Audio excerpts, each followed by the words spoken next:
We are back. It has been far too long, just about 3 months since we last recorded one of these. I got to probably do the same for Eurotrack and a few other recurring shows that we have here at Singletrack. But anyways, this is Long Run Archives, I think number 18. We've got friends and frequent collaborators, Brett Hornig and Jeff Colt in the figurative house. We have way too much to talk about, so much so that we probably need to record 2 or 3 of these to get through all the topics. And actually, before we get into it, I need to thank all the listeners and the viewers that weighed in last week when we put the bat signal out on Instagram requesting show ideas. A lot of people weighed in, a lot of really awesome stuff. It's exactly what we want. I think all 3 of us love observing the sport and generating topics for these episodes, but I think a lot of the magic also happens when we just get a bunch of inbound and there's things we've never considered. And I think a lot of this episode is going to be that. So I think that's the genius of having an engaged audience.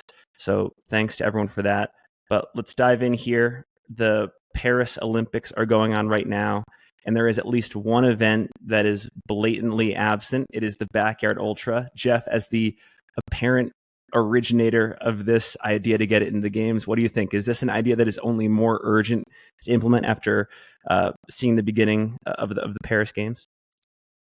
Yeah, the thought crossed my mind during opening ceremonies and seeing like all the boats coming down. I was like, right now they could be flashing to Snoop Dogg, like at the Bigs Ultra, format, the Backyard Ultra format, and seeing the starting gun go off.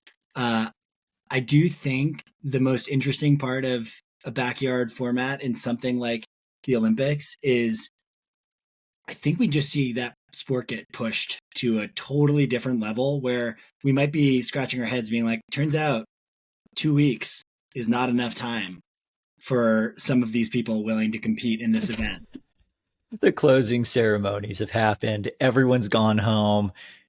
Harvey Lewis and Ihor are still just looping the venue as they're approaching week 3 of the Backyard Ultra. Dude, people would be canceling their flights home. Like every single person would clearly just be staying there in Paris. Yeah, you couldn't cancel the games. They'd have to keep going, right? Like theoretically they end on this date, but that's just theoretical. Like this event could push things out.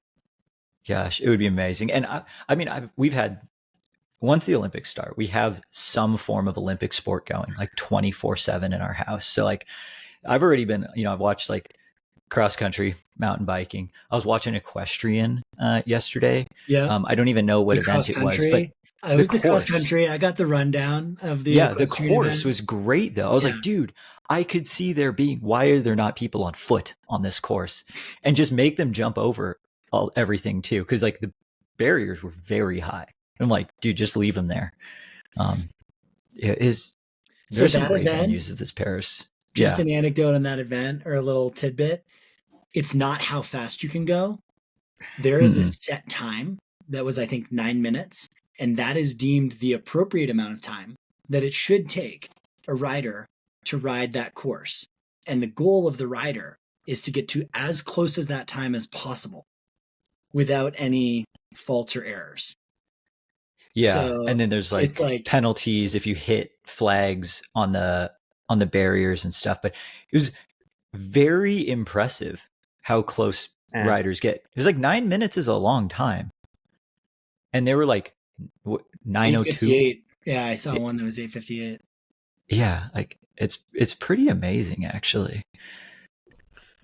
Brett, I want to get your thought on this too, but Jeff, since you brought it up, it sounds like you think the delta between what we currently see as the state of the art for backyard, so like Harvey's, whatever it was, 4-day performance at Biggs, you think there's still a lot of room for improvement in this particular event. Like you think 2 weeks, it's possible.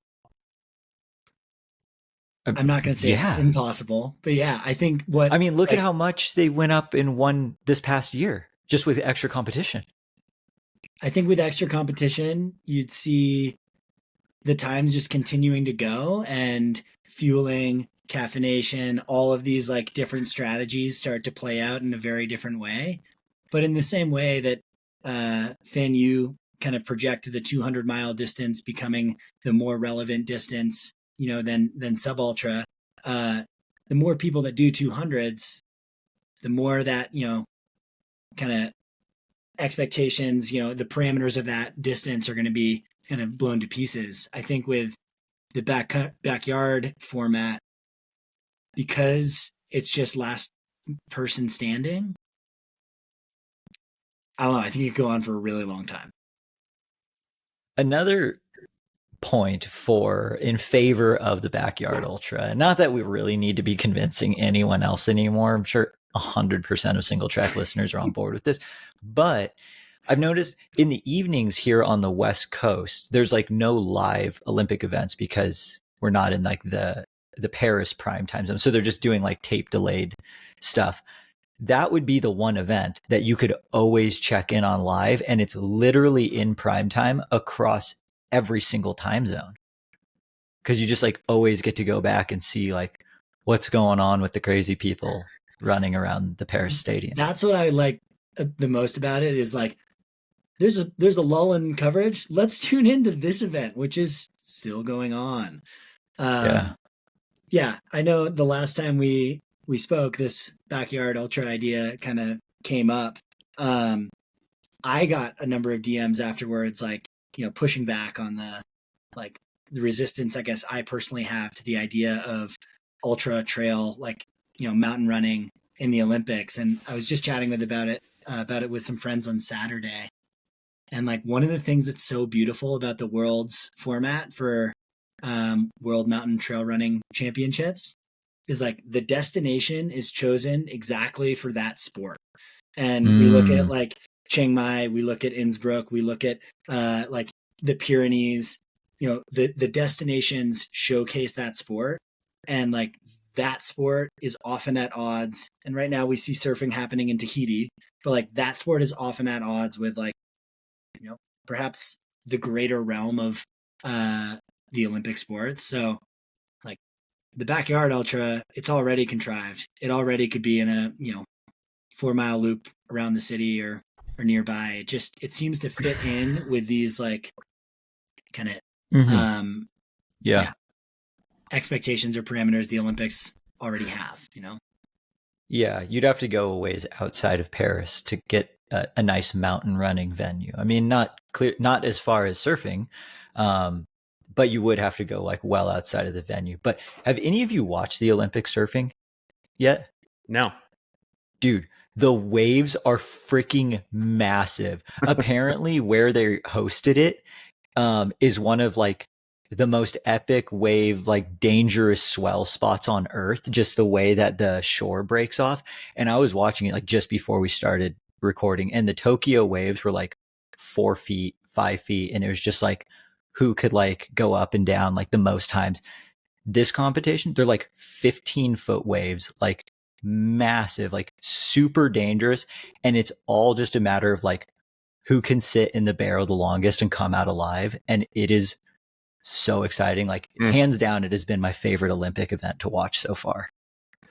I'm forgetting the name of the docuseries, but I was on a Delta flight home from Boston a couple months ago, and it was this surfing docuseries about these big wave men and women off the coast of Portugal somewhere.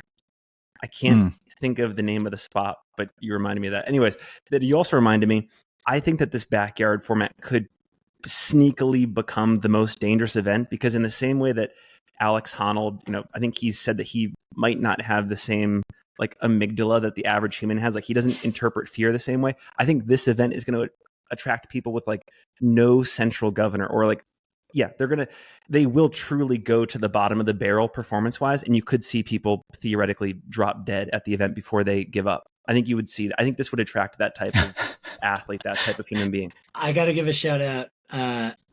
He once upon a time was the captain of our high school cross country team, but this guy, Max Hopkins, he was like at Dartmouth. He came to our season opener for cross country in high school, like as an alum returning. And he was like, I'm doing this all comers race with you guys. Hey, everybody hands in. And the advice he gave us was, remember, you have to pass out before you die. Like push harder than you think you need to push. In that 5-kilometer race, Max Hopkins did not finish. And it was like creme de la creme. True to you his have word. To pass out before you die. But yeah. At least one more thing on this.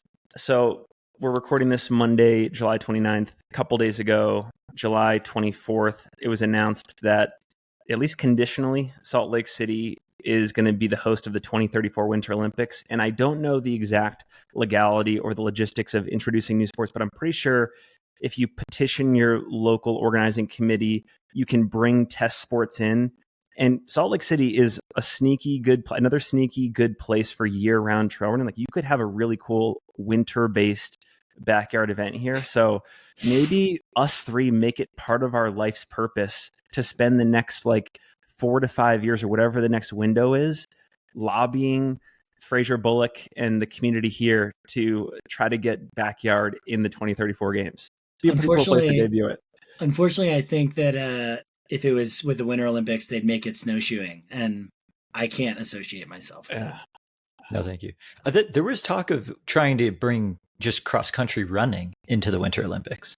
Yeah. Winter? Because it's, usually happens, like professional cross-country, like worlds for cross is usually in February or March. And kind of like the cyclocross season, they like having the dramatic, muddy, crappy weather. And as winters have been getting worse across the globe, they're trying to have winter sports that aren't necessarily snow sports that could be a part of the Winter Games. So cyclocross and just team cross-country running were two events that were in the conversation for Winter Games. And I would absolutely be down for just cross-country running being in the Winter Games and cyclocross.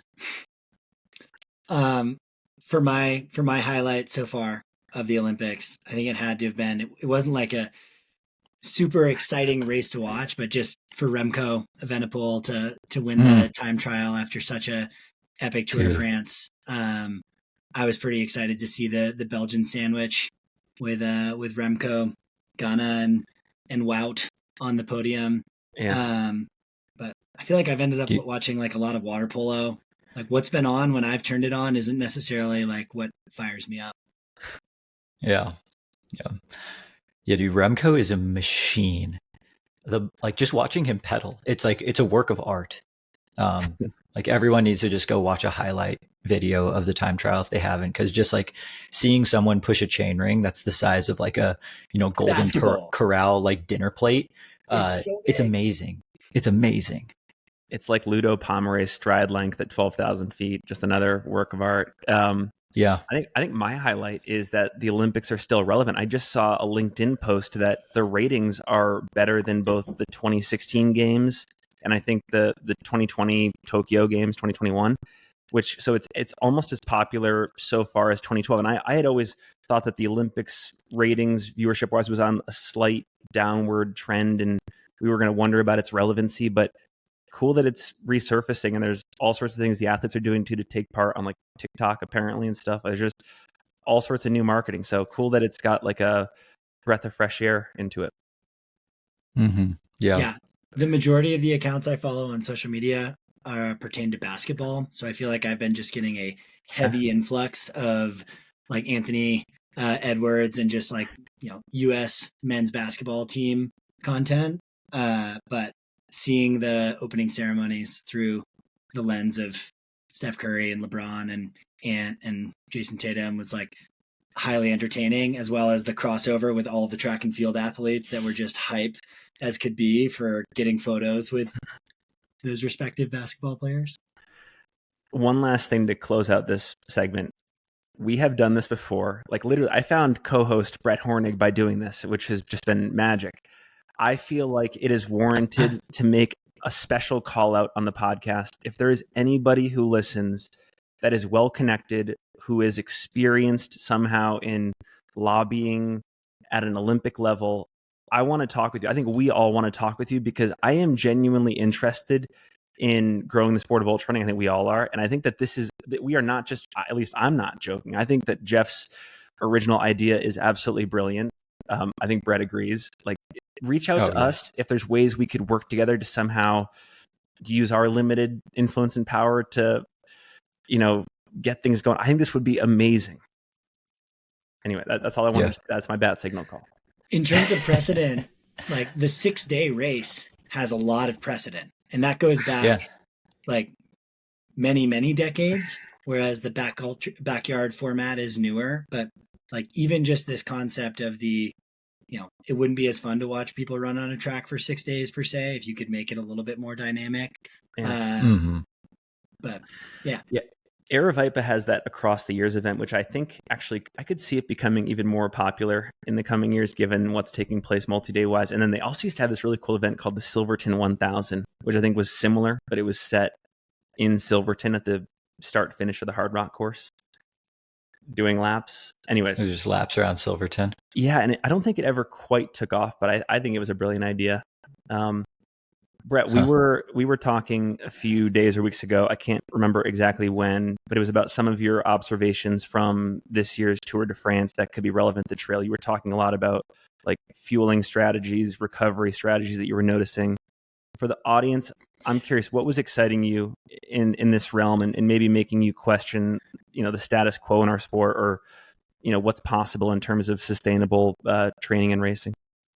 So I didn't get to watch nearly as many hours of tour coverage as I would have liked. But watching a few stages, plus just like, reading some recap articles and stuff, just had me thinking, and we were talking about this, it was just like the level at which these tour teams have their nutrition dialed, like not just on the bike, but off it as well, had me just thinking about like how many is there even a single ultra runner who is as optimized from a nutrition standpoint as some of these cyclists? And like, what would it take to get that level of optimization, and what kind of benefits would it bring to like their training? Like I was thinking, cause we don't have really any like 3-week stage races, but some of like your massive training blocks, like your peak month or 6 weeks leading up to a big race, in a way is kind of like your stage race, where you're doing like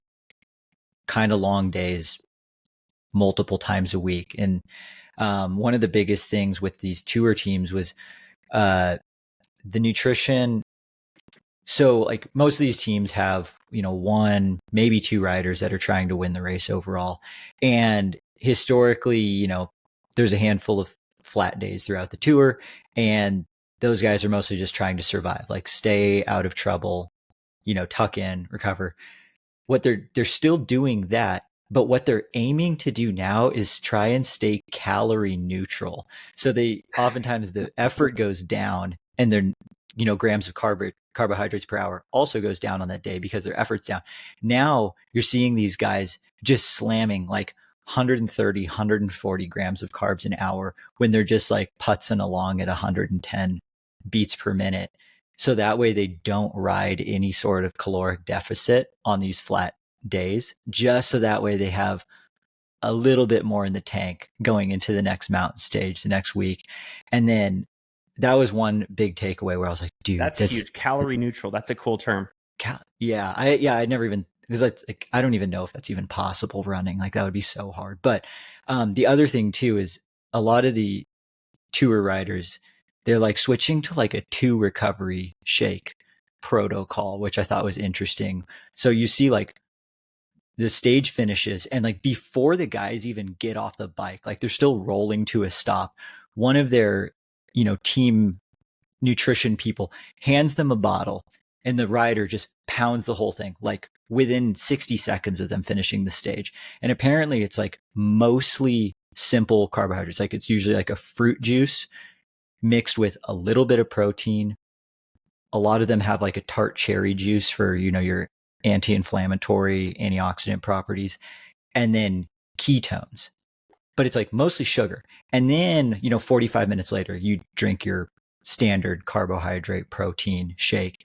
And then, the next hour you go into your standard meals. But they've started like staggering the shakes, one that's mostly carb heavy right after, and then another that's also carb heavy and protein heavy. Just that way you get like an even longer just glycogen release and like protein synthesis like window. Which I just had never considered, like 2 shakes, make them a little bit different. But I love just seeing all the innovation in the tour. What do you think, Jeff? I watched a ton of the tour. I feel like in the mountain time zone, we are so fortunate because as I get up at like 6 or 6:30, I'd turn on the tour and there'd be like 3 hours left in the stage, and I'd kind of start my day with some coffee and breakfast and maybe start doing my work like while watching the stage each day wrap up. It's one of the few silver linings I find to Western States recovery is that the Tour de France starts right then, and it's okay to do less. And like, I really got my kicks through watching every stage of the tour and competing in Tour de France fantasy. I saw the double drinks at the finish line, like one almost in a soda bottle, just like down. Yeah. I think this year, if Tadej Pogacar's performance didn't like stand out as just like, incredible, like what he is doing and what I think all the riders are doing in terms of their recovery to be able to ride day after day, just seems it has to be so dialed. Because all the way down to the final stage of the tour, which was a time trial, like the announcers beforehand, every single rider was like, "Oh yeah, like this isn't going to be a surprise who wins today." Matteo Jorgensen for the US had an amazing time trial effort. He took a fall, unfortunately, and he was very much in the mix. But Tadej won by like a minute, and 40 yards out from the finish was like sitting upright on his bike, like waving to people. I'm sure fatigue accumulates over 22 days of racing. It seemed like for him, his ability and talent was still 5% better than everyone else in the tours as that fatigue accumulated. And at no point was anyone really able to like catch him and dig in. This was a really, I love the kind of the racing, the team component of it. So interesting to hear the announcers like just dig on Tadej for being selfish when like at the finish line, you also just see him being pretty graceful and like appreciative of his competitors and hugging them and stuff. But yeah, I think for me, the main takeaway was like having that team, a great team can beat the entire peloton, and UAE showed that like stage after stage. I want to come back to that team dynamic in a second, but Brett, maybe this is a question for you, putting your coaching hat on. Given everything you observed, how much of what we think is possible or impossible from a training volume or intensity standpoint is actually primarily limited by nutrition and not necessarily like musculoskeletal constraints and like vague limits of the human body? Yeah, I mean, I think those like the quote unquote like rules are starting to shift a little bit as they're learning in cycling too. It's like, oh, you know what? The reason why we feel so tired the next day is because we're just not able, we're not able to squeeze as much glycogen into our muscles during the activity, and in between, the time you finish ride 1 and start ride 2, as we once thought possible. And like they're now, every single tour rider, they're not all getting fed the same exact meal. Like it's calculated off of like their metabolic rates. Some of them are eating rice and fish. Others are eating pasta and chicken for the reasons of like one is optimized better for one rider than the other. And it's like, where are we at? Like, how much more can I run then? If I'm getting that, that's my level question. Of dial. Like, what do you think? So yeah, I think there are like two things, right? Like basic blood testing. Like I found out I'm more of a fish person. I should eat more fish. Like great. That's like a dietary change that I made. You hear about vitamin D is probably like vitamin D and iron. It's like the two biggest adjustments that runners will make in their training based on blood work. I think that pounding on your knees in running is so different from training for cycling that you can definitely ramp those hours. If you want to run 100 miles a week and bike 20 hours a week on top of that, I think you could start seeing just these like different returns, but I don't think you can just ramp those hours up running because of that impact. I like in terms of the nutrition and some of this, like, oh, what has carried over, or like what's trickled down, like we have Christian Meyer and Germain Granger, who both competed at a very high level in cycling. Right. Germain possibly not as high as, Christian, but like, are they both very good at trail running? Yeah. Are they superb athletes to begin with? I'm sure. But I also think they, it'd be interesting to peel back like what they're doing for nutrition, what they're doing for recovery, because both of them are in the 1% of the 1% in terms of both consistency in training and competition. Yeah that actually is such a great point about maybe it's not so much how much more can I run, but it's like how much can I run sustainably and then add the other things like the 20 hours a week of biking. Yeah, I think swimming or biking, a low impact option outside of running would probably make a big difference. But yeah, we got to get to work on this. For any what are any companies out there who want to experiment on us, let us get that nutritionist dialed in, and I'll see if I can ramp up to 40 hours a week of exercise, see what happens. Well, it sounds pricey. It does sound expensive. I would love to know what the cost of like some of these, like what is UAE spending on their, like what's their nutrition budget look like at the tour or across an entire year? I mean, just for ballpark numbers, right? When Red Bull bought into Bora Hansgrohe earlier this spring, they put in an additional $45 million to that team to build it out. And that's not just going to rider contracts. That's going to like full team support. So my guess would be a lot. Yeah. It would be so expensive. Coming back to the team dynamic piece that you mentioned earlier, Jeff, this was another question I had written down, and it's based off of Brett's findings, your observations too. Given some of these operations, advances, innovations we're seeing at the end of these tour stages and in their training, et cetera, it makes me think how much different any given training run could be for a pro athlete like you, Jeff. And so would you rather have like a great training partner? If you had to choose between the two, would you rather have like a great team or training partners around you that are pushing you in workouts, holding you accountable in long runs, getting you out the door, et cetera, or basically like valet service around every one of your runs where there's somebody waiting for you at key junctures? You don't have to carry much, or if you are carrying stuff, it's just to mimic race day conditions. This whole topic has made me reconsider that just as an observer. Yeah, I think that question is missing a little bit of context, or like what the tour has is these riders have both. And for me, I would immediately say I'd rather have the training partner.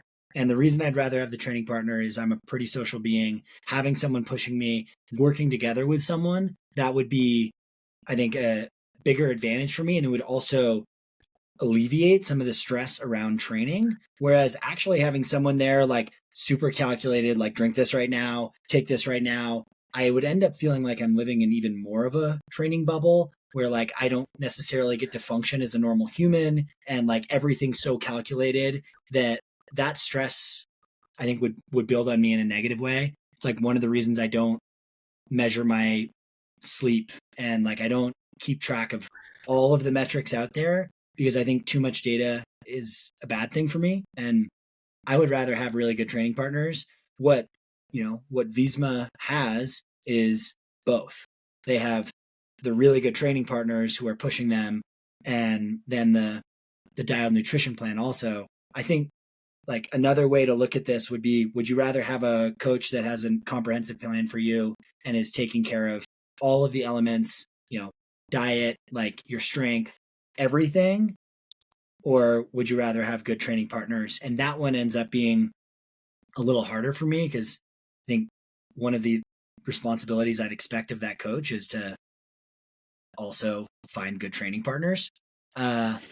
Right? Like training partners are an important element of this. And I say that as someone who's been mostly without them for like 8 years.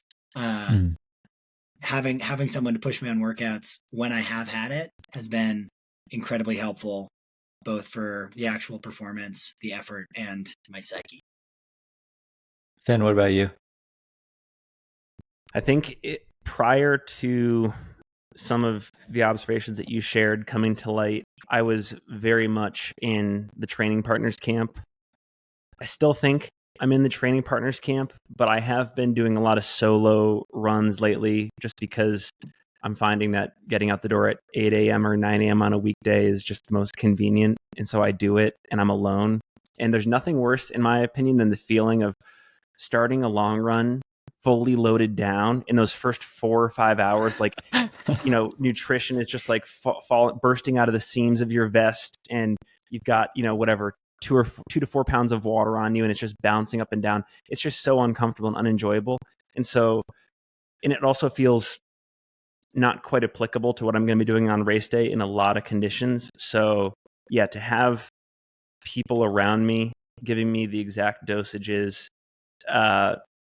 carrying a lot of stuff. Like an example I'll give you is, I crewed Caleb Olson at Western States, famously got dropped 3 miles into my section with him, but that's beside the point.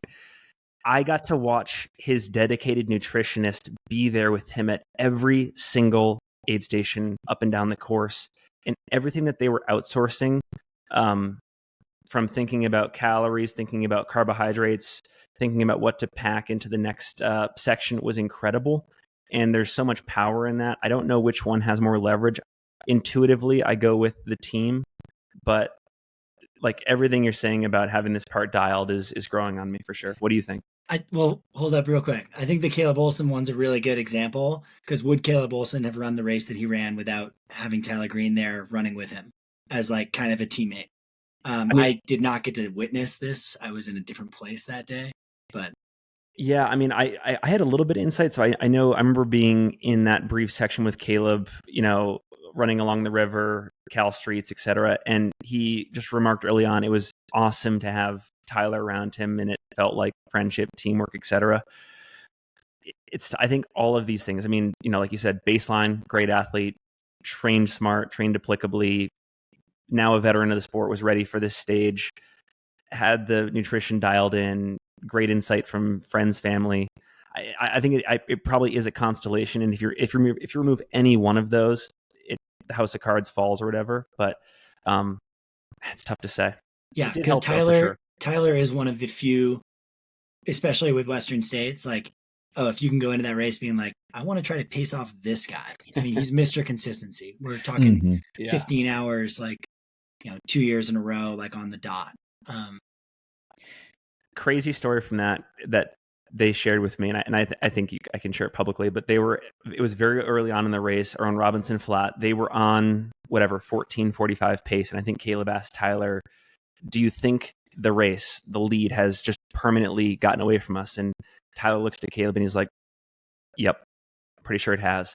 And those two guys went on to run 14:40 and whatever 15 and change, and it's just amazing that they ended up running the days that they ran, and that Tyler had the knowledge to predict 25 miles into the race that it was game over, and they still ran those times. Just amazing.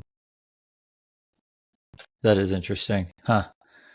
Yeah, I mean, if there's anyone who could reduce your stress levels like during a Western States, it's Tyler. Because it's like, if you're around him, there's like a 99.9% chance he's doing most things right. 100%. And if fitness wise, you're, in a similar realm of him, you're like, okay, now I feel good about what's going on. Yeah. Prior to that, it was all question marks. But, maybe it does count for a lot, Jeff. Going back, maybe the Tyler Green effect is one of the higher leverage points in your race strategy. But that's also during a race. Mm-hmm. Like in training, though, I love people. I like talking with people. I'm a very social person. I do 99% of my training by myself. And most of the time I've found for me, and there's no right or wrong answers to this question. Like, I end up overtraining when I'm with people. I get way too excited and end up just like, the energy it builds, and I just always screw it up. So like I'm able to pay attention to like my own efforts. Like I get better quality training when it's by myself, even if it's not as fun and a little more lonely. So like from a training standpoint, I think I would benefit more from having crew across the spots, and then I'm soloing all the running in between. But like that brings up a good point, Jeff. Like it's like now I wonder, I'm like, if I were doing that and I was like that, being that scientific, and there was like, my sponsor was paying a crew to be there, it's like, how much does that then weigh into the like negative mental headspace of your actual running? Like knowing that they're up there, I'm going to get my lactate levels tested. They're going to force feed 80 grams of carbs into me. I didn't eat this gel. I'm going to get into them and they're going to see I didn't eat this gel and they're going to be like, what the hell, Brett? I'm like, oh crap. It's like, or does that lay on another layer of like, oh, I gotta be more dialed with this. And then like, it helps. I have no idea. Yeah. Again, if anyone wants to sponsor this, so I think talking about tour teams, it gets back to your overarching kind of opinion that co-located trail teams would be a good thing. And yeah, I think that's the answer, right? Of like, oh, you have a coach, athletes all working together, nutrition all dialed. It's yes and that's what all of these tour teams have. If you look at On Athletic Club in Denver, in Boulder, like the OAC team has all of the resources at their disposal, and they have an amazing coach and Dathan Ritzenheim, and they're doing workouts together, and they're doing specific workouts for the races that they're all working toward. It is working very well for them. Another thought that comes to my mind is Ben True, childhood hero of mine, decided to move, full time his kind of training to Hanover, New Hampshire, which is where I grew up. Ben, ended up hiring Dan Kurtz at the dime of Brooks or Saucony, whoever was sponsoring Ben at that time. Like Ben asked for someone to work out with. He was like, I need someone who can run 1340 in the 5K to come do workouts with me. It wasn't, I need someone to come hand me bottles every couple miles. Like at the, the margins of a percentage when you're trying to make advances in the sport, having someone to push you in these workouts, I think is really important. And, Dan Kurtz can tell us how that all worked out, but that's an example that comes to mind for me of like, when you do have the budget, what decisions are you making with it? Yeah. Dude, for training for something like a 5K, I totally flip-flop my opinion. Like if I'm training for a 100-mile, give me the crew. If I'm training for a 5K, give me the teammates and the pacers. Because like I am not trying to hit VO2 max intervals by myself on the track. But hell to the no. To talk about Remco Evenepoel, like he just did the tour and won the time trial at the Olympics, and those would be like the comparative 5K versus ultra. So yeah, the yes and would be awesome. More resources. Come on. Yeah. I don't know why I just thought of the scene in Waterboy when you mentioned like asking if you could pace him in the 5K. Can you pace me in the 5K? Not only can I do that for you, coach, but yes, I can do that. That was a stretch. Like that's the answer I want from my sponsor of just like, can I have a nutritionist and pacers? And they're like, Brett, not only can I do that for you. Yes, I can do that for you. All right. Nice work, Finn, with the banger movie reference. All right. This was a topic that we got on Instagram. Beautiful topic.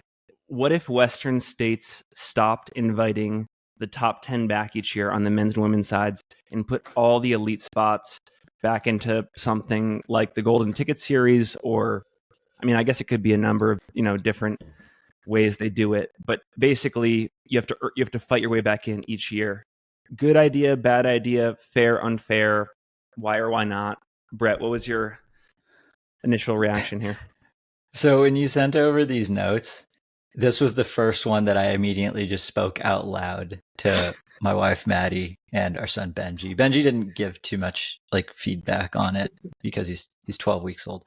But I was like, Maddie, what if Western States stopped inviting back the top 10 and everyone had to race? And we went through 3 different scenarios. One was everyone has to race their way back in. The second was top 5 gets invited back and you free up spots 6 through 10 to go to like the Golden Ticket Series. And then the third was just keeping things as is. And we talked through like each of the scenarios. And what we kind of came to is that each one brings a different, but like perhaps equally as exciting dynamic to the race. Like they're all different. And I don't know if I have a favorite, because like we all know like the returning top 10, it brings in a lot of veterans. And, you know, you see like the Tyler Greens of like, oh, I'm so glad that this is my first States, but I'm running with Tyler. No one returns. And then you just have like a clean slate. Like you probably see less repeat Western Staters because it would just be hard to do it like 2024 and 2025 when there's that many people competing. But then you would just have like unknown fireworks. Like the betting odds for the race would be so crazy every year. And then the top 5 kind of brought a little bit of both. And I was like, dang, dude, every single one of those is really exciting to me. So clarification question. Yeah. Top 10 don't get invited back. Everyone has to race their way back in. Are there 10 more golden tickets available? I guess you'd have to imagine. You'd have to imagine that. Like, would you just put 10? Would you put 20 because it's male and female? Would you put 20 golden tickets back into that system? Yeah, let's imagine it's a golden ticket system again, where it's just everything goes. It just beefs up that system. Not sponsor spots, not lottery. To me, that's awesome. Yeah. I would advocate for the winner returns and they can defend their crown just like at Hard Rock, and places 2 through 10 do not get automatic entries back, and everyone, there's then in that scenario, there'd be 18 more golden ticket opportunities, spreading the competitiveness of races out more. And what I like about that, and I'll be a little, I'm still having a lot of reflections on my Western States experience this past year, but I went into 2023 being like, I'm going to take my crack at being on the podium at Western States. I think it went pretty well. I didn't end up there, but I ended up the 8th man, 9th overall. In my head, I was like, I'm not coming back to Western States. And then talking with Cole after the race, he's like, Jeff, like, you have an automatic entry into Western States. Like, you're really going to turn that down? Like, this experience is so special. And all of a sudden I was like grappling with that. And I still question to this day if that was part of my why. Of like, if my why was not strong enough for racing Western States this year, because, I did a lot of work in terms of the training, and my spring was not easy by any means, but, like getting a golden ticket in Black Canyon in 2022 and then going back and getting another golden ticket at Bandera, like, I felt like I fought for and kind of earned that spot in a different way than being a repeat, top 10 finisher. For me personally, in my experience, had I not gotten that top 10 spot, and this is the maybe vulnerability part, had I not got top 10 last summer, I would likely have not tried to get back into Western States this year. And I'm interested in more mountainous races, and how it's impacted my summers the last 2 years has been extreme. And like Drew Holman said this, Claire Gallagher said this, a lot of runners have said like Western States really has an impact if you're trying to run it fast. So yeah, I don't know if I would have tried to get another golden ticket this year had I not had an auto spot back. Yeah. One of the things that I think about is that there are a lot of runners out there, both on the men's and the women's sides, that perennially land themselves into the top 10, that actually have a way higher ceiling. And what happens to race psychology and race strategy when racing into the top 10 just to purely stay in the race year over year is no longer a thing? How does that change the dynamics of the race? How many people just go for it? How much more aggression is there? What changes? I think a lot. Dude, I would say a lot. I would say straight gangbusters. In my opinion, it completely changes. Yeah. The other thing that it does, freeing up, say men's and women's winners get auto entry back in, but then 2 through 10, it goes to, 18 additional golden tickets. The golden ticket series is now amazing again. We were saying that all leading up to Western. We're like, dang, dude, that's only Black Canyon and Canyons here in the States. Like, it's like, dude, you could throw in 2 more races and just in the States, and you could go 2 more internationally and have this massive golden ticket series that could, it might not even negatively affect Western states, but it makes the whole year of racing so fun. You could legitimately add 5 more golden ticket races, 2 on each side. Yeah. Dude, golden ticket racing is great again. Bring back the Montreal Ultra Cup. I think like adding 3 more golden ticket races or so, and like having 3 deep or whatnot, or, taking an extra spot from some of the most competitive ones like CCC or Black Canyon or something. Maybe not CCC. I have mixed feelings about saying that. I think the race I think it might add more like life and color to Western states year over year to do that. And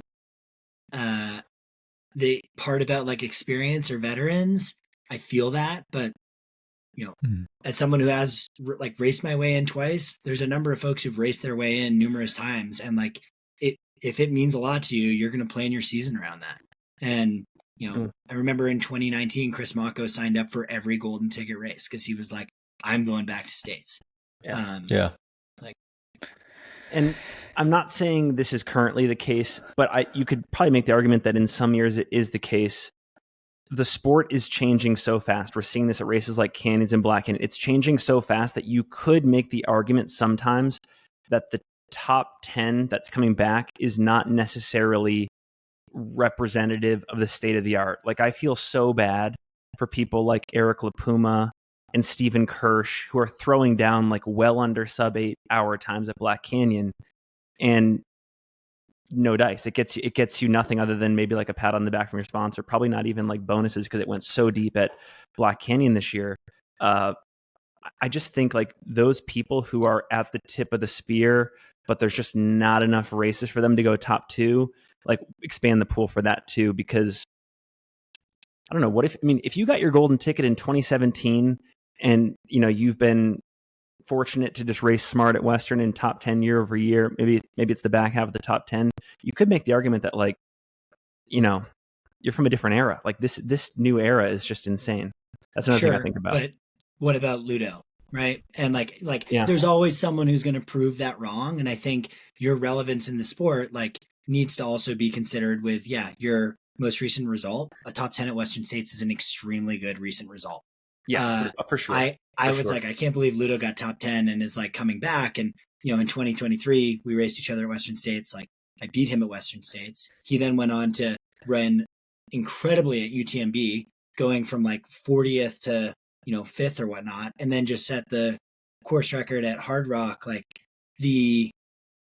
think it's unfair to discount anyone who feels like, oh, they've been coming back year over year. I would put Mark Hammond, I would put Jeff Browning in that, when I was getting in the sport, they were the legacy contenders at Western States. Yeah, not for a win, but for a top 10. And turns out, I bet if they actually win golden ticket races, they could also do it. I just want to see racing. I don't want to see preservation. I think that's maybe what I feel the most strong about.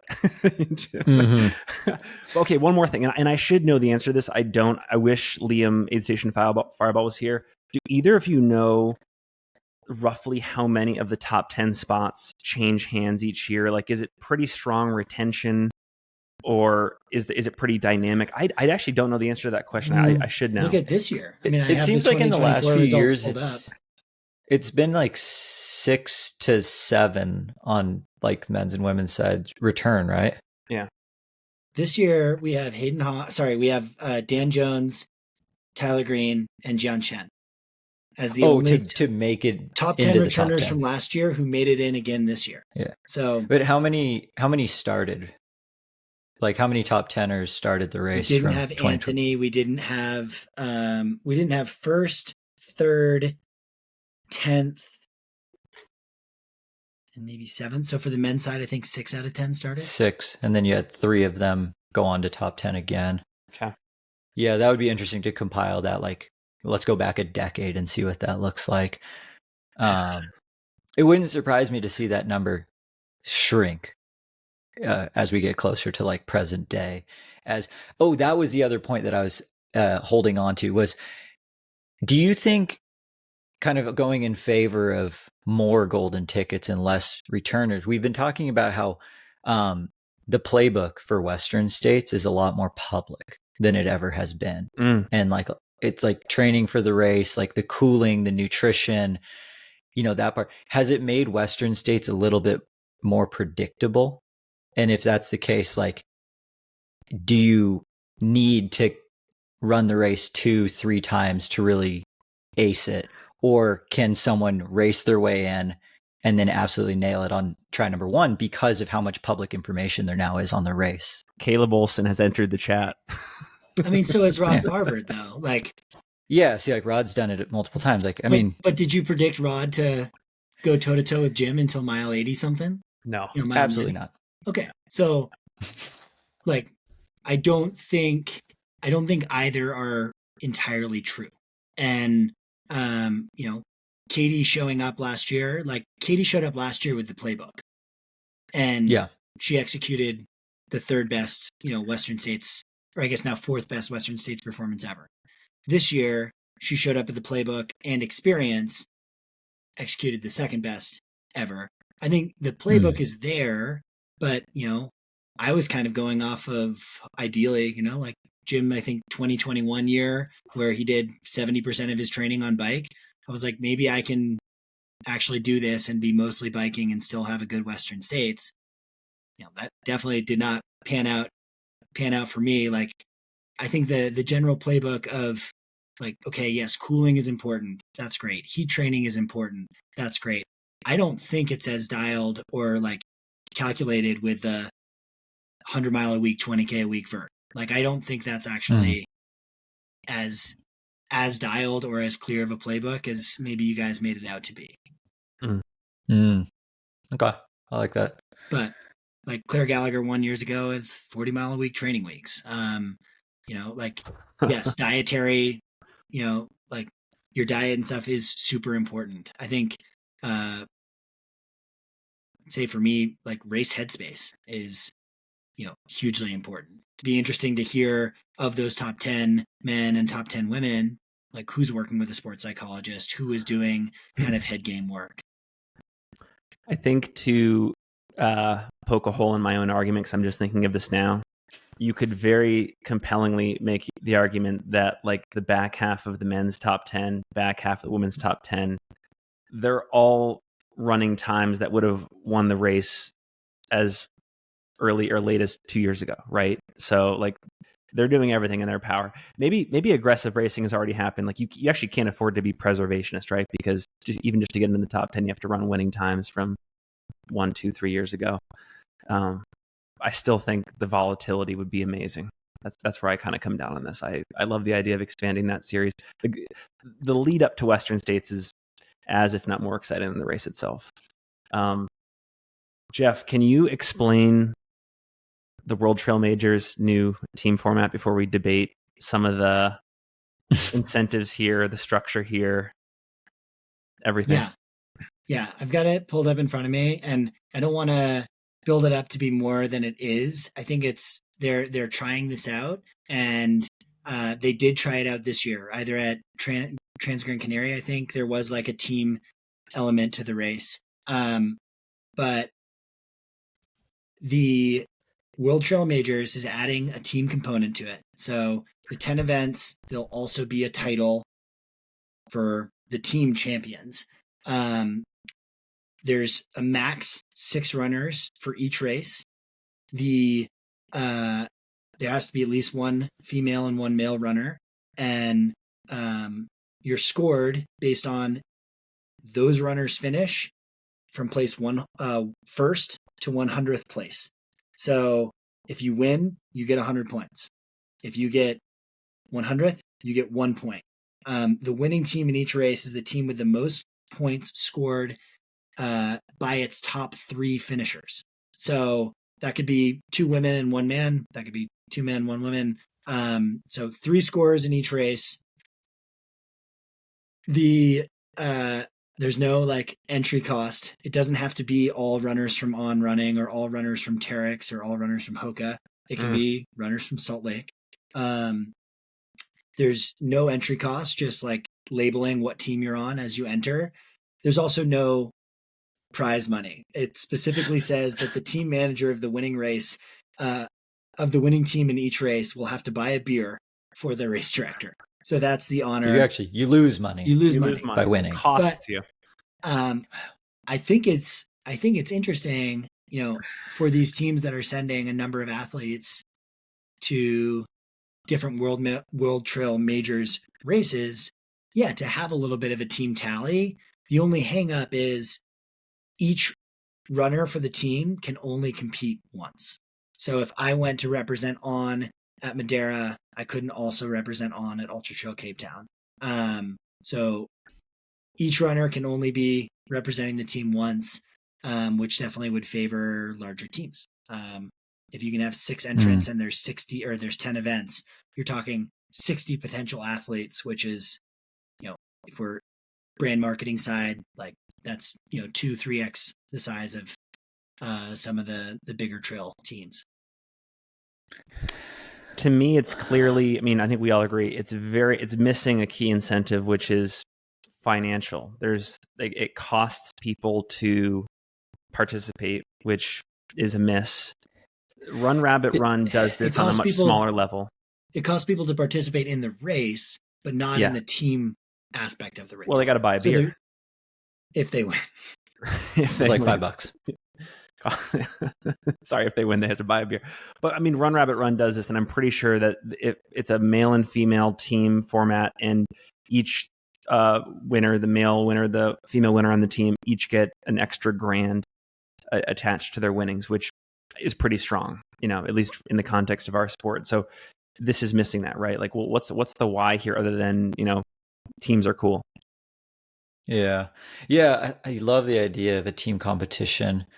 This makes it sound like it's more of on like a race by race basis, because it's not like once you form your team at the beginning of the World Trail Majors, like that's your set of people through the end. It's just like on a race by race basis. Like I would love to see it being like across the whole series. Like, I don't know. I wrote down a few notes of like, what does my perfect team competition look like for like World Trail Majors? And I think I took a little bit of inspiration from like the Constructors Cup in F1, where like the best, there's a lot on the line for just who's the best team, who's the best, like, it's not even necessarily car brand, because like Red Bull can win the Constructors Cup, but like if there was a pretty significant buy-in at the beginning of the season for like, like On, Solomon, and it doesn't even have to be footwear, it could be like 7-Eleven, like whoever's sponsoring the team, the professional team, they have a pretty fat buy-in at the beginning of the year, because we're like, we are participating in the Constructors Cup for World Trail Majors. And then, basically the winning and the rules for, that are like over the course of the year. Jeff, you said like, you'd only be able to participate once across it. Like maybe if it's, always like at a lot of these World Trail Majors, there's like a long race and a shorter race, or like an intermediate distance. Maybe that opens up the door for you to compete across the series at like a long one and a medium one, something like that. And there's point totals that now your sponsor is accumulating over the course of each one. Maybe there's various checkpoints, or like maybe the last one's worth double points. Maybe they're all worth the same amount. But then at the end of the year, you have a team that wins for like consistency and having, high race results, and they get a large chunk of that initial buy-in across all the teams that then gets spread out to the athletes to further boost their salaries, their bonus, that sort of thing. That's my World Trail Majors team pitch. All right, Brett, here's what you need to do is you need to write that down, and you need to email it to elite@worldtrailmajors.com, because they are currently looking for feedback. Oh, okay. That's a win. I will do it. like that. Yeah. I will ask to hop on a call. The thing that just came to my mind when you were saying this, Brent, was like, how cool would it be if, you know, the running club in your city or whatever, your group of friends was like, we're going to go into this and we're going to try to win the whole thing as just like, you know, the unsponsored team. And then just like, it's like Rogue Valley Runners. Right. Yeah. Rogue Valley Runners was like, then like, you know, approach these brands and be like, we are the team that won this. Now you should sponsor our whole team. And now we're getting into more like F1 cycling, like, you know, like the sponsor of like this, you know, whole team, and that whole sponsor might change, right? Like if I get dropped by I'm no longer on, but when you're forming the team first and then you can shop around for sponsors, that's the other way of kind of flipping it on its head. I think it's definitely a cool thing. Like if I were a nutrition brand, I'd be stoked on this. And I'd be, or like, you know, some of the accessory brands, Buff comes to mind as like, like try to win this. And like, you know, you could probably use that for some marketing stuff. As I think about like what it would mean to direct a trail race and to have a team component in it, for me, like the 2 distances I think is key. And I think having your sub ultra runners and your ultra runners both being able to score in the same event would be a cool component to it, because you're achieving like you're kind of showing the variety or breadth of your team. I always come back to the Crested Butte Alley Loop, which this Nordic race with 3 different events and, you know, men's and women's, and it's the best scorer across the 3 different events, men's and women's. So you have a 6-person scoring team, and it's exactly that, Brett. They, you know, the team entry is $200 or whatever, and the winning team kind of, I think, takes all. It's a cool format. And like it has the potential to create that like positive feedback loop where like, say at the end of the year, On wins the Constructors Cup for World Trail Majors, and they get all this press, all this publicity, and like the On athletes are now like the team. Then there's like Brooks and Nike saw him and be like, dude, guys, we are now going to be pitching to the board of our companies. Like we need more money for the Brooks team because we need to build out, because we have to make sure we can beat On in the Constructors Cup next year. And like that involves like supporting the athletes better. It's unwritten, it's not unspoken, but like, I mean, this is what happens at UTMB, right? Like when the Terex, you know, team manager is looking to fill spots on his roster, he's not going to add more spots to like, you know, the men's 100 miler. If he's got a great team already in the men's 100 miler, he's going to add spots to the, you know, women's 50K to like make sure that Terex is showing up in the top places in every race. Unclear if TDS is getting that attention in that race series, but you know, UTMB could take this idea, run with it, and have it be far more impactful right from the get-go, because every brand is already doing this.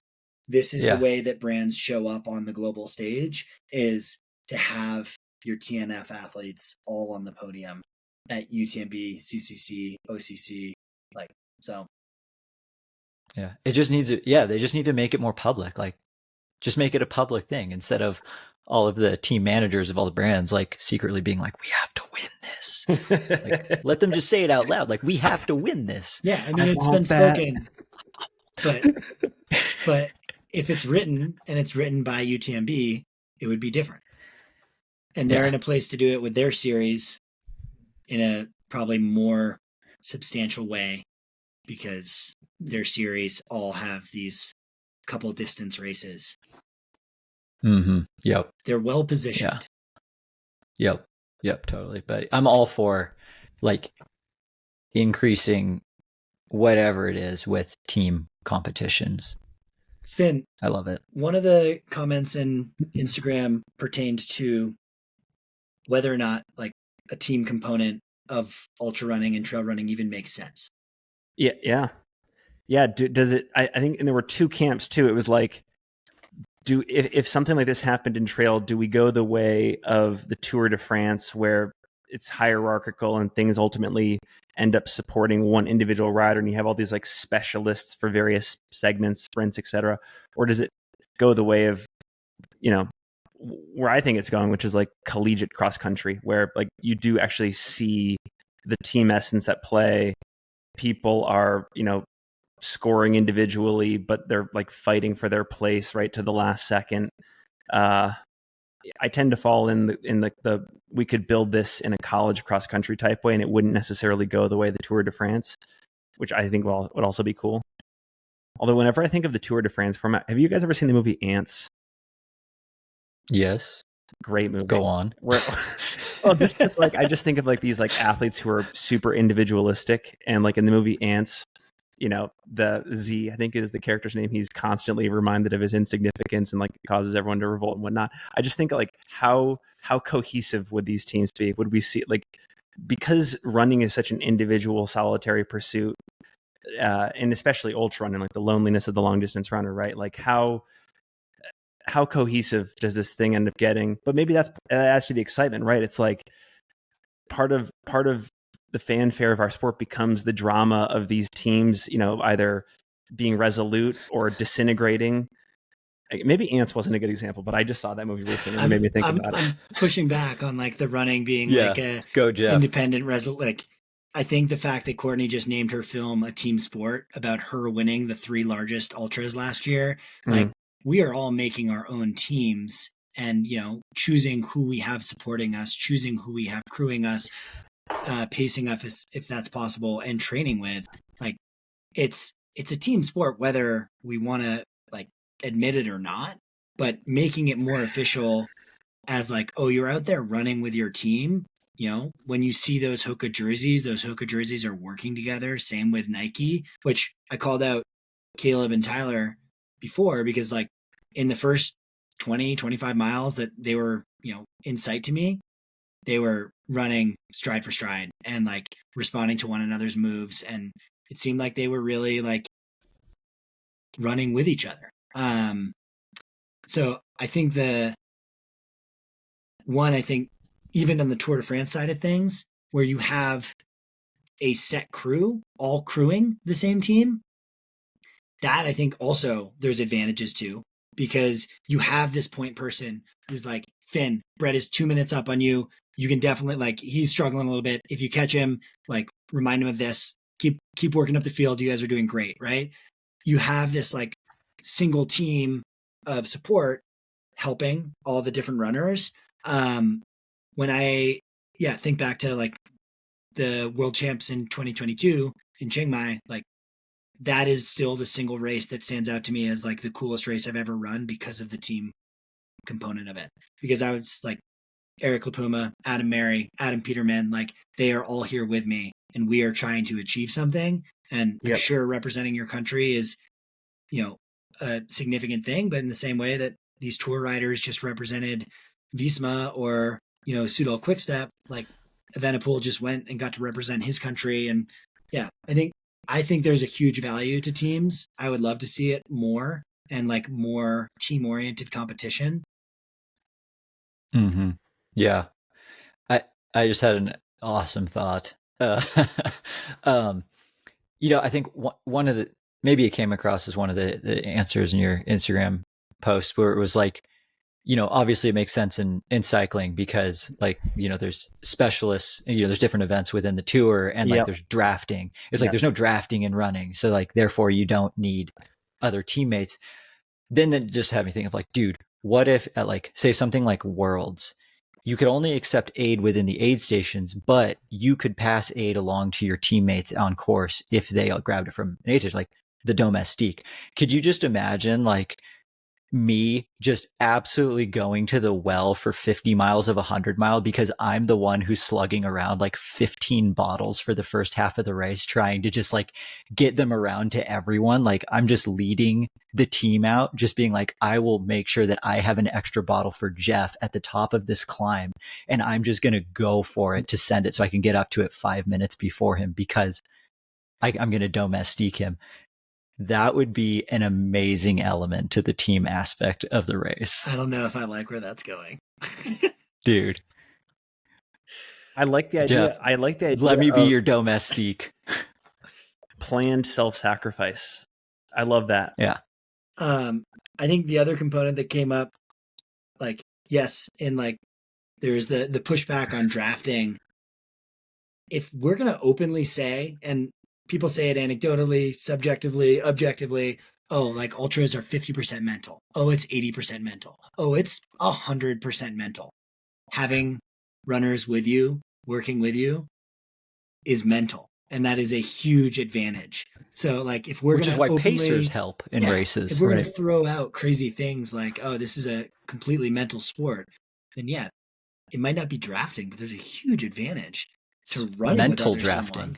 On the Western states specific around teams, the other thought was just like, you know, this would eliminate a huge percentage of the crew out on course, right? If you had like a specific team crew in any type of race, like you might be eliminating the or reducing some of the chaos. But it worked really well at Worlds. It was like you have this like station you come into, your team is there set up more like NASCAR pit crew style, and I loved watching that. Like you're just, you know, in and out, and it's the same people with the same touch point. Super helpful. Easier from a live stream standpoint too, to know that like every single person from Team USA is coming through this spot. Yeah. You know, like at Robinson Flat, you don't get to see a lot of the crew transitions because everyone's going just all over the place, and then they eventually come back on course. But it's like they're all coming through here.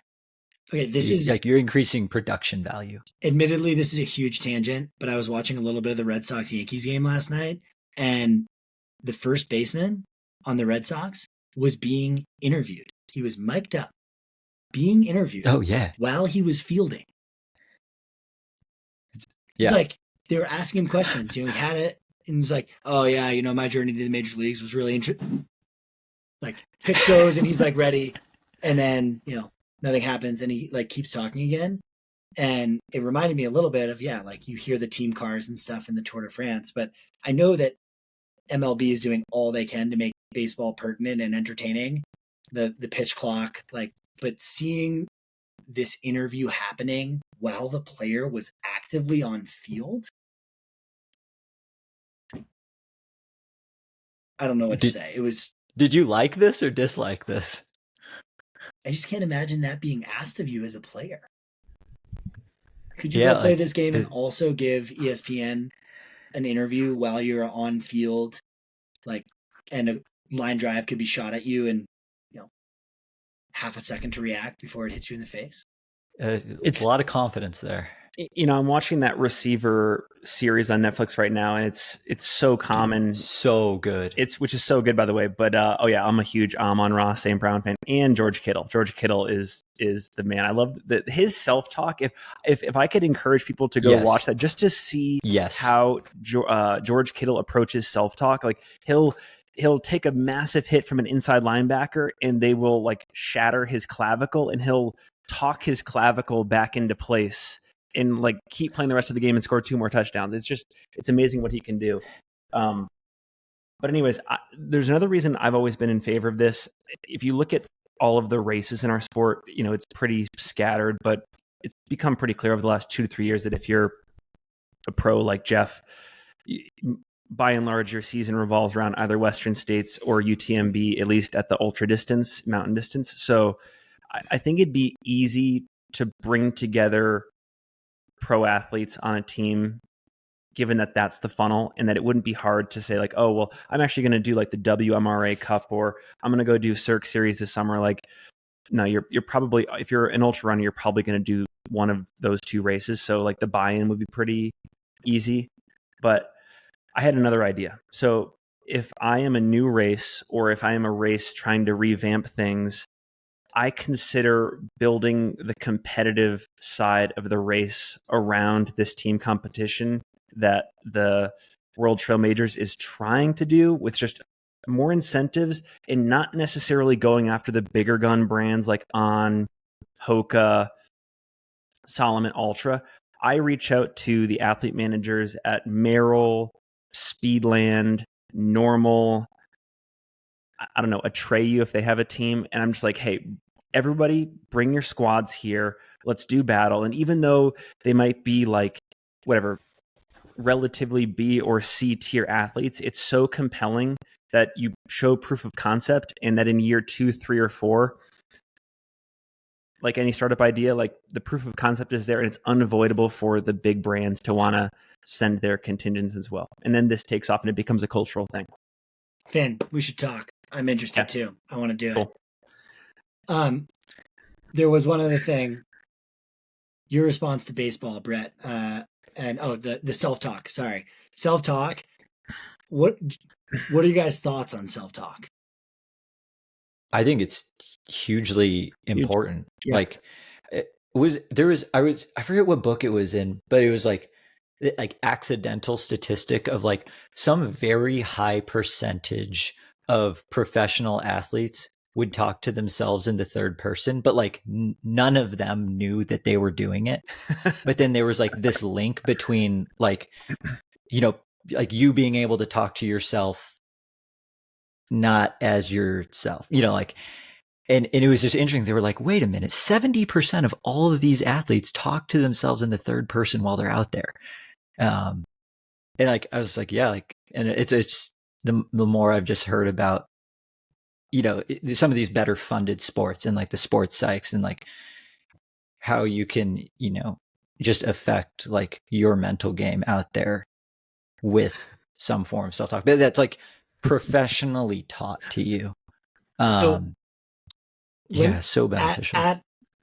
At Worlds, Adam Peterman happened to be coming up this hill to like start his final descent to the finish as I was coming up another hill that happened to like pinch together this loop. I was starting the loop as he was finishing that loop, being like 40 minutes ahead of me or something like that. And I didn't see him. What I heard first was, "Let's go, Adam. Let's fucking go, Adam." Like him firing himself up. And I got so fired up hearing him fire himself up. But yeah, he was like the first person like during a race I've like really heard, you know, really give the old self-talk some mustard and scream it into existence. I still like think of that all the time. Like, wow, that was awesome. Yeah. I saw Jim did it at Pointed Rocks this year. Like there was people around him, but he was definitely like, it was 100% for him. Like he like came in, pounded a Coke, they gave him new handhelds, and he like stone cold Steve Austin like slammed them together and was like, "Let's go." And then he just took off out of the aid station. And I was like, there it is. Like that's the mental edge that a lot of people are missing out on.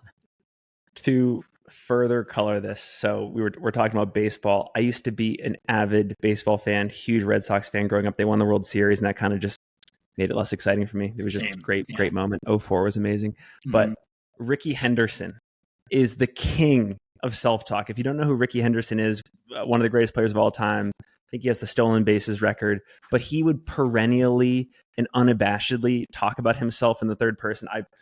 Do yourself a favor, listeners and viewers, just Google Ricky Henderson quotes and you will be entertained for hours. I'll read a couple. "Ricky don't like it when Ricky can't find Ricky's limo." So Ricky Henderson played until almost 50 years old. He was calling around the MLB at age of 49 trying to get on a team. He says, "This is Ricky calling on behalf of Ricky. Ricky wants to play baseball." Like some of these people, it extends beyond maybe some of like the mental performance edges. It's just become so ingrained. They do it.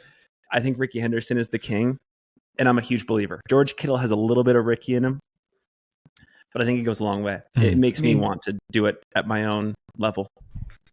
Yeah. Makes me think a little bit of the Allen Iverson franchise player speech. Oh, yeah. Like, yeah. Going back to Waterboy.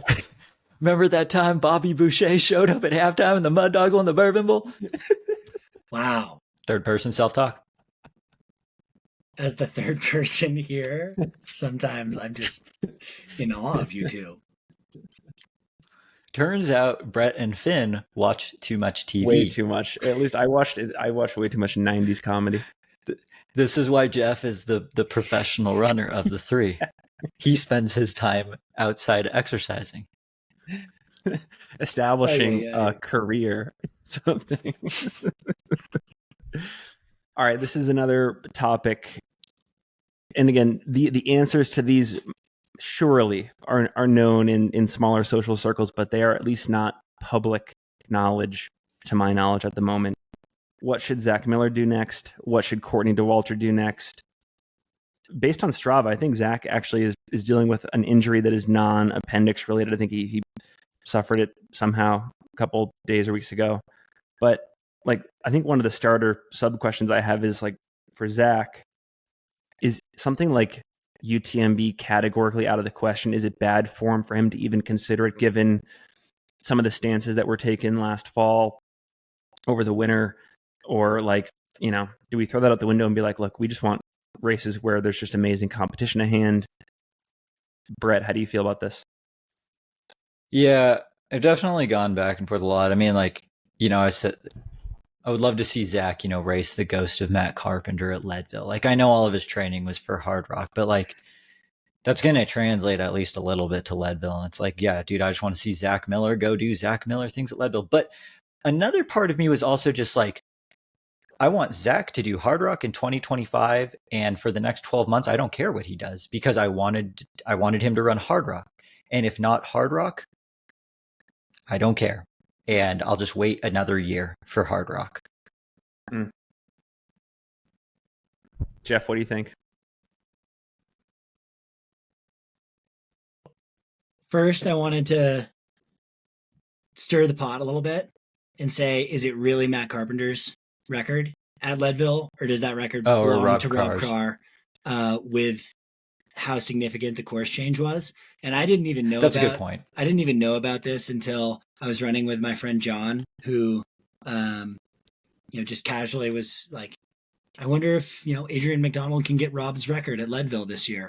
And I was like, sorry, cue me in here. Like, doesn't Matt Carpenter have the Leadville record? And he gave me the breakdown of like how much time that course change adds. And I think his estimate was around 15 minutes. Yeah. So just wanted to hear your guys' thoughts on that. No, that's a totally valid point. And I think I agree with you there. Like, I think Rob's, like, if we were to score it, like, I think Rob's Leadville is probably more impressive than Matt Carpenter's. But I definitely think there's a performance out there that just takes down both times. And I feel like just the mindset that Zach has always taken into his races, he's like, yeah, maybe the course is a little bit different now, but I bet he believes that he could just take down both times. But you're right. It is different from when Matt set what is on paper currently the course record, but Rob's from, I forget what year it was, not that long ago. 18, was 2018, like, no, maybe? 2022. Or no, his Leadville, was 2018, was the 1550. Was like an out of this world performance that probably goes as like one of the more underrated performances of all time. Didn't he do the bike the week before as well? Yeah, he did the Leadman. Yeah. He did the full Leadman challenge. Amazing. Lead challenge.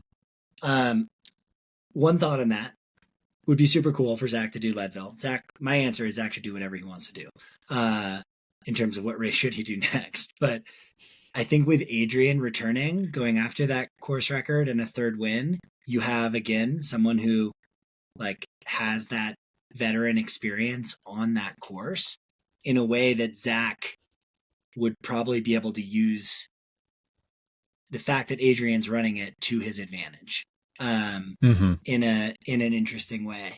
And Adrian's proved himself to be very effective. And yes, like, I know we said that you're either looking at Western States or you're looking at UTMB, but sometimes a race resonates with a runner. And I know that for Adrian, like, Leadville resonates, and that's like the race that fires him up. And it feels like Leadville's having a bit of a competitive renaissance this year too. I wonder if just to me at least seems like there's a slightly deeper than recently normal field there, and that has to help contribute towards it being a possibility this year. I want to see Courtney run Leadville, and that's just because she lives there. What's next for her? Because plenty of time left in the year, especially with her ability to stack races. Plenty of time left for maybe two big things. I wonder if she's going to do the Colorado Trail. That would be cool. She's also eligible for like the mythical triple that being a champion of Western States, Hard Rock, and Leadville. Yeah. No one has done that yet. No one's done that. That's actually like, there's so many runners who have 2, but there's only a few runners right now who are like eligible for all 3. Like Killian, technically eligible because he's got Western States and Hard Rock, could take Leadville. Courtney, like, and then like Krar has a Leadville and a Western States. He could do Hard Rock. Yeah. Scott Jurek I would say that he is totally eligible. Yeah. With like Ludo's performance this last, Ludo too. Yeah. This last month, mm-hmm. that should tell you that anyone, Yeah. So like age is just Rob at Hard Rock, that's another person who's eligible for the trifecta. And then there's a bunch of people who've gotten close. Yeah, it's a pretty long list, but I want to see someone get that third one. Where have you seen the entrance to Leadville? That list? I don't think it's public. It's more just been like learning that individuals are following Strava, following Instagram, and just seeing like an aggregation. Like last I had checked, David Roche is in. You mentioned Adrian McDonald. Matt Daniels might still be in. I'm not sure there. Keegan Oldani in, and Keegan Oldani is a name that if you don't know, hopefully you will know soon, because when that kid makes his 100-mile splash, it's going to be so impressive. Ryan Montgomery is in as well. I just think there's... Yeah, they really need to publicize the entrance lists further. Like, bad for the sport, hiding entrance lists. I think that there's no real live coverage there either. Do we know any contenders on the women's side for that race? I don't yet, at least. Again, we need the start list. I mean, it could be, maybe we do a quick fantasy free trail check, but let me see here. Leadville. Yeah, no entrance on fantasy free trail either yet. Yeah. Bummer. All right. Bad for the sport. I think Courtney, well, to throw it out there, I also think Courtney could go to the island of Reunion and throw down again. Wow. Yeah. Then it just becomes a course record kind of battle of, like her. It'd still be crazy impressive to do Hard Rock and that race in the same year and do course records on both courses. Yeah, that would be pretty nutty to CR Grand Raid after CR Hard Rock.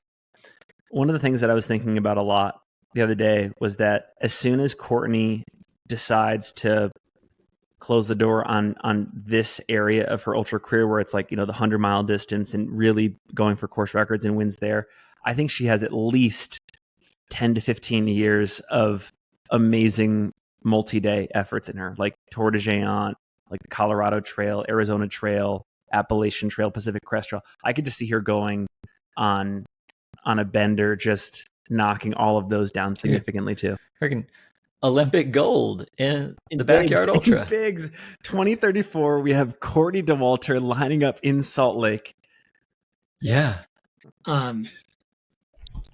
Courtney will be crewing Leadville, as far as I know, because I'm pretty sure Kevin's doing Leadville this year. Yeah. But scouting TDG would be a really interesting one. It'd be so cool to see Courtney go for that.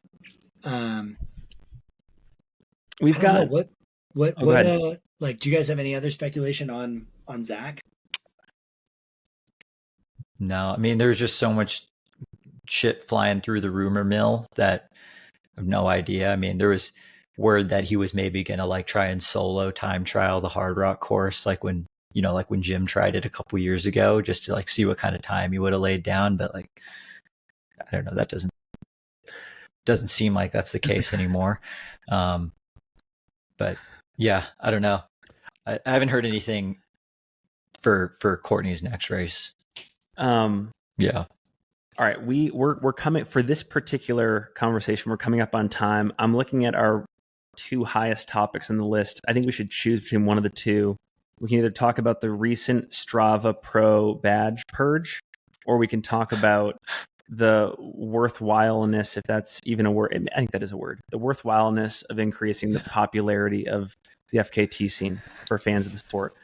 Can our answer be addressing one and going to the next? Because I feel like the fact that trail and gravel for Strava have had as lenient pro badge qualifications as they have. I don't actually know who lost their pro badges or anything about this purge, but if you look at the track and field qualifications to be a pro on Strava, winning an NCAA title doesn't get it for you. Wow.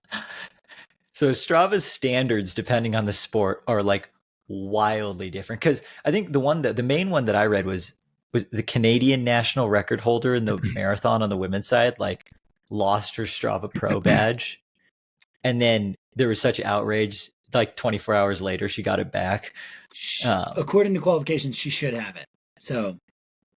Okay. So that was like perhaps a mistake for the Strava top AI. I think it's like a recent, podium for your country or top 5 global time that year. Like in track and field, it's ludicrous. Yeah. But then Finn, maybe you brought up, I was like, I think there was one where it was like, you had to have like somewhat recent race results. But then but then there's like some legends of the sport that have not and still have their pro badge. Should there be like a legends badge? There is a different badge. Yes. There's another badge, and I need to double check really because there's like a premium subscriber badge. There's the pro badge. There's a retired pro badge. I think it's retired. Or something. I think it was like the legend. Early super athletes on Strava have a different badge, but let me look real quick. Like, who's going to be the first to accumulate all the badges and become a Strava Eagle Scout? You know what? Maybe I was wrong. Maybe that was just but anyway, it does seem interesting the way that Strava picks pros. I think it's worth us talking about the FKT scene over the Strava badge. Yeah, I think that was pretty much it for the Strava Pro badge purge. I've never been a Strava Pro. I'm probably not ever going to be one. And I might apply anyways just to see what happens, but I also don't know the impact. I don't know if brands care. I don't know if fans notice. I generally don't, because I don't always know what the signs mean. I don't know what the incentive was for it in the first place. I guess because it is something technically to aspire to. There's just that you get free Strava. Oh, you do? Free Strava. Yeah, you get a free Strava. Yeah, you get free Strava Premium. I mean, $75 a year. Yeah, 75 bones. Yeah, that is traumatizing to have to pay. Yeah, it's more a knock to the ego. Yeah, than anything, which is powerful. When you no longer get to belong to something, get on that self-talk. Ricky don't care about Strava badges. Ricky is a Strava badge. I think the FKT scene, if it wants to increase popularity, one, it needs a centralized voice that's actually going out and saying, hey, Courtney, hey, Zach, like there are really cool FKTs you should check out instead of going back to do UTMB or whatnot. And like the only, I know there are like moderators and stuff on fastestknowntime.com, but like Jack Kenzel's like taken a pretty strong stance up until this last weekend of like he's just going for FKTs and not interested in racing. And like the thing I think brands can do is offer incentives for FKTs, because if I had incentives for FKTs, I would certainly tie those into my calendar in a easier way than like, actually the only real race going on in early December is X, whereas to be able to race when you want to race with the brand incentive side is interesting. I think it needs local adoption. I think like locals need to care about their FKT routes, and like the biggest ambassadors for the world should be the Wasatch. Like Mm. I wanted to read this question a little bit differently because it just says like what can/should be done to increase popularity for the FKT scene from a fan standpoint. And like the thought that immediately came to mind for me was, do we need to? Like and this has always been the Brett Hornig Singletrack hot take. I was like, I'm not the biggest fan of these top tier athletes wasting a race effort by themselves on an FKT. I don't care about. I want them to race other people. I want to see people racing people. I don't want to see Finn. Well, I actually loved your 100-mile wilderness video. If you haven't watched it, go check it out on the Singletrack channel. Finn swallows mouthwash. That's all I have to say about that. But I'm just not the biggest fan of making the FKT scene bigger. Like I like when people you're not coming at it from like a preservation of the soul of the sport, living in FKT scene side. You're just like, I don't care. I just want to see people. I want to see all the best people line up on the same start line and like use those efforts. Like, give me your long trail FKT when you're in the sunset years of your career. Go turn that cartilage into dust one last time. But give me the head-to-head competition. That's where I'm at with it. As a fellow media talking head, Brett, I salute the strong verbiage there. Wasting potential, wasting years in the sport. I think that is a true hot take, and I salute that. Thank you. Yeah. I like reading it as what should be done to increase the popularity for the FKT scene. And the answer is nothing, because that might sully what is something that is like quite pure at the moment with, as I mentioned, like brand marketing directors, like, how could we incentivize people projecting the rim to rim to rim and whatnot. Yeah. So I like that answer, Brett, but from the soul of the sports side of things, as someone who's way more inspired by maps than I am by course like races, the races that I'm most inspired by don't exist because like you can't have them. And I look at them on maps and I'm like, this would be so epic. So like, that's the avenue for my brain of like the FKT scene is this amazing expression of curiosity and self-motivation. You're not being held to the fire with like a $280 race entry fee or those logistics. It's like work through it on your own. One FKT that kind of almost left a sour taste in my mouth for the reasons you said, Jeff, of like it not really coming from like the soul of the sport, was Francois Dane's JMT FKT. Like so many resources got thrown into that, where like before setting an FKT on the JMT meant like you see your crew like 3 times and you go some pretty long stretches without seeing it. But then like the way Francois and Solomon got to do it, they just got to blow it out of the water with just like people with them, the biggest RVs. Like it was a fully like self-supported race. Like there wasn't any like environmental struggles to it in regards to like the span of time between aid stations and stuff. And like that almost was like, oh, okay, unless you're gonna spend that much money on the JMT, not a fun FKT anymore. They wrecked it. Leave it to the French to leave no stone unturned. I think Aurelien Sanchez did the exact, well, not the exact same thing, but in the lead up to Barkley, I'm pretty sure he took 2 years ago when he was the first finisher, did it in like 6 hours. It's incredible debut. I'm pretty sure his team had like a scorched earth research policy heading into that event. And like he knew Frozen Head like the back of his hand. It was like the most you could do in the weeks leading up in preparation for that race. So maybe a little apples and oranges, but kind of similar intensity to an FKT.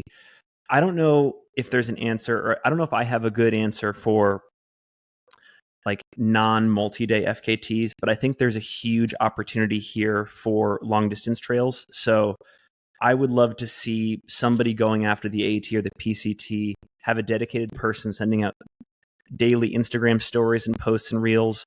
What Aravaipa has done with the Chronicles for Hard Rock and Cocodona, I'd love to see that. Daily vlogs come out all on top of like a traditional movie.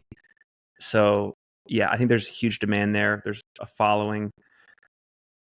All right, I know we're at the top of the hour. It's almost 5:00. Jeff, you got a boogie. I got a boogie. Brett, you got a boogie. For anyone out there that's wanting more, we'll definitely do another episode sooner rather than later. We have a ton of topics. This has been awesome.